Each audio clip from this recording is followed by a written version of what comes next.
एक बार एक गांव में एक गरीब किसान रहता था। उसके पास एक बहुत ही सुंदर सफ़ेद घोड़ा था। वह घोड़ा इतना शानदार था कि राजा के लोग भी उससे ईर्ष्या रखते थे। उस राज्य का राजा उस घोड़े की मुँह मांगी कीमत देने के लिए तैयार था, लेकिन वह किसान यह कहते हुए मना कर दिया कि यह मेरे लिए सिर्फ घोड़ा नहीं बल्कि मेरे परिवार का एक सदस्य है और मैं अपने परिवार के सदस्य को बेच नहीं सकता। यह मुझसे नहीं हो पाएगा। किसान के पड़ोसी भी चाह रहे थे कि वह उस घोड़े को राजा को बेच दे। इसके लिए उन्होंने बहुत कोशिश की, लेकिन वे सब नाकाम रहे और उसने घोड़ा किसी को नहीं बेचा। एक सुबह जब किसान अस्तबल में गया तो उसने देखा कि वहाँ घोड़ा नहीं है। यह देखकर वह बहुत परेशान हुआ। वह सोचने लगा कि आखिर उसका घोड़ा कहाँ चला गया। और यह खबर जल्द ही पूरे गांव में फैल गई और पूरे गांव के लोग उसके घर पे जमा हो गए। गांव वालों ने कहा, तुम कितने मूर्ख हो, उम्र के साथ साथ तुम्हारी बुद्धि भी ख़त्म हो गई है। तुम अगर घोड़ा बेच दिए होते तो आज तुम्हारे पास बहुत सारा धन होता। तुम अपनी बची खुची ज़िंदगी ऐशो आराम से जीते। हम सब जानते थे कि उस घोड़े को हर कोई पाना चाहता था और कभी ना कभी इसकी चोरी ज़रूर हो जाएगी, और हुआ भी वही। तुम उस घोड़े को अच्छी कीमत पे बेच सकते थे, लेकिन तुमने ऐसा नहीं किया। फिलहाल अब वो घोड़ा चला गया है, यह तुम्हारा दुर्भाग्य है। बूढ़े आदमी ने जवाब दिया, ये तो सच है कि मेरा घोड़ा चला गया है, लेकिन ये सौभाग्य है या दुर्भाग्य ये कोई नहीं जानता। फिलहाल मुझे इस बात का कोई दुख नहीं है। जो होना था वो हो गया। लोगों ने कहा, हमें मूर्ख मत बनाओ, तुम्हारा सफ़ेद घोड़ा चला गया है, यह तुम्हारा दुर्भाग्य ही है। सारे गांव वाले उस पर हंस के वहाँ से चले गए। उन्होंने कहा कि शायद यह बुढ़ा पागल हो गया है, उसकी मानसिक स्थिति ठीक नहीं है, इसलिए वह ऐसी बातें कर रहा है। वह घोड़े को बेच सकता था और गरीबी में जीने की बजाय एक बेहतर ज़िंदगी जी सकता था। एक शाम जब वह किसान अपनी चारपाई पर निराश बैठा था, तभी उसने देखा कि एक घोड़ा उसके अस्तबल की तरफ दौड़ता हुआ चला आ रहा है और उसके पीछे 5 और घोड़े चले आ रहे हैं।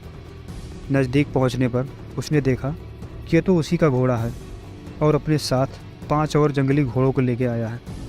ये बात पूरे गांव में आग की तरह फैल गई कि किसान का घोड़ा वापस आ गया और अपने साथ 5 और जंगली घोड़ों को लेके आया है। सारे गांव वाले फिर से उसके घर पे इकट्ठा हो गए और बोले, तुम सही थे, यह दुर्भाग्य नहीं बल्कि सौभाग्य था। अब तुम्हारे पास 5 और भी सुंदर घोड़े हैं, तुम इन्हें ट्रेंड करके अच्छे दामों में बेच सकते हो। किसान ने फिर कहा, नहीं, ऐसी बात नहीं है। माना कि मेरा घोड़ा वापस आ गया है और उसके साथ 5 और घोड़े आए हैं, पर यह मेरे लिए सौभाग्य है दुर्भाग्य ये कोई नहीं बता सकता। गांव वालों ने कहा, अब ज़्यादा इतराओ मत, तुम्हारी किस्मत चमक गई है, अब ज़्यादा बातें मत बनाओ। और फिर से गांव वाले अपने अपने घर को चले गए। अब किसान के इकलौते बेटे ने जंगली घोड़ों को ट्रेनिंग देना शुरू कर दिया। एक दिन की बात है, जंगली घोड़ों के ट्रेनिंग के दौरान किसान का बेटा घोड़े से गिर जाता है और उसका पैर टूट जाता है। इस बात को सुनकर गांव के सभी लोग एक बार फिर से उसके घर पे इकट्ठा होते हैं और बोले, तुम सही कह रहे थे, जंगली घोड़ों का आना तुम्हारे लिए सौभाग्य नहीं था बल्कि दुर्भाग्य था।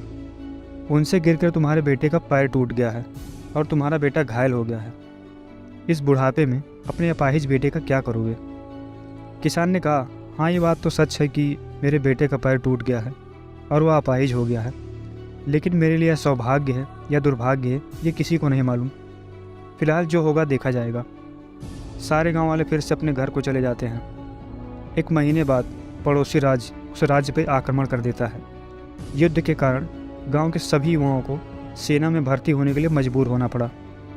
इसलिए युवाओं के माता पिता और गांव के सभी लोग रो रहे थे। गांव के सभी लोग उस किसान के पास आए और कहा, हमारे बेटे हमेशा के लिए चले गए, आपके बेटे को चोट लगना वरदान साबित हुई है, कम से कम वह जिंदा है और आपके साथ है। किसान ने कहा, हाँ, ये बात तो सच है कि आज अपाहिज होने के नाते मेरा बेटा मेरे पास है, पर मेरे लिए सौभाग्य या दुर्भाग्य ये सिर्फ वक्त ही बता सकता है और किसी के बस की बात नहीं, क्योंकि भविष्य के गर्भ में क्या छिपा है ये कोई नहीं जानता। फिर भी हमें इतना भरोसा ज़रूर रखना चाहिए कि ईश्वर कभी हमारे खिलाफ़ नहीं जाता। वह जो करता है हमारे हित में होता है, भले ही ये चीज़ें हमें तुरंत ना समझ में आएँ। सो दोस्तों, ये छोटी सी कहानी आपको कैसे लगी आप हमें ज़रूर बताइएगा।